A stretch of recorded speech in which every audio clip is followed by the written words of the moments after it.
Another thing to do to get your audience to start building is to find a problem and to solve that problem. So, whenever you create content, a lot of times it is just for entertainment value or just a very simple educational value. But if you can create content that solves an active problem, then you will get a lot of views and therefore a lot of exposure and more chance to grow with subscribers and things like that. So, what you want to do is you want to find a problem in your niche. And this can be harder or easier depending on what your niche is.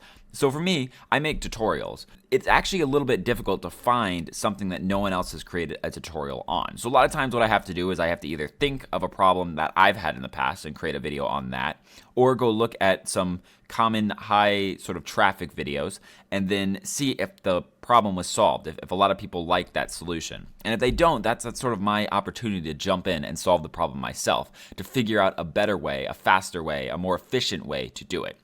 And so finding these little spots is really important. For example, it might even be if you are let's say you're a snowboarding channel and all you do is post snowboarding content. Maybe there's no good reviews, video reviews of, Mount Copper or Copper Mountain, I forget which one it is, in Colorado. Maybe there's no good reviews of that, and that's a problem that you can solve. If you live near the area, maybe making a day trip out there and making a video on a review of that would be a very good thing, because there might be a lot of search volume for people looking for video reviews of that area. And if you can create that, if you can fill that little hole, then you'll start getting really good organic traffic and you'll start bringing people to your channel.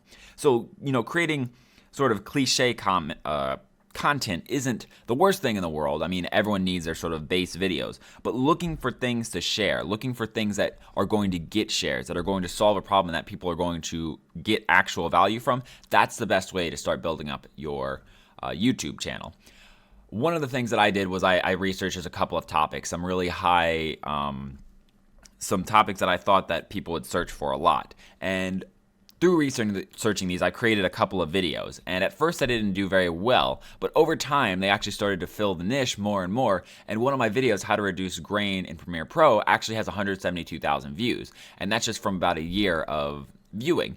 And all it is I just found a way to do it without plugins. It isn't the best. I tell everyone that, you'll probably want to use plugins if this is a professional, but here's a way to do it without them. And this allows people to have a separate option, something that no one else has taught before. And when they check in this, they'll see that other option that they can use.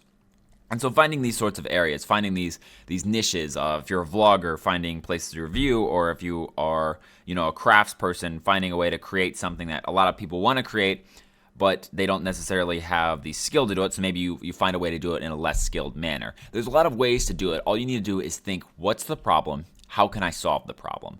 So it's simple. What's the problem? How can I solve the problem? If you get that down and you make videos on that sort of content, you'll start gaining a lot of organic traffic and people will start coming to look for you because you can solve the problem. So create content to solve problems. That'll be a fantastic way to get your YouTube channel to grow.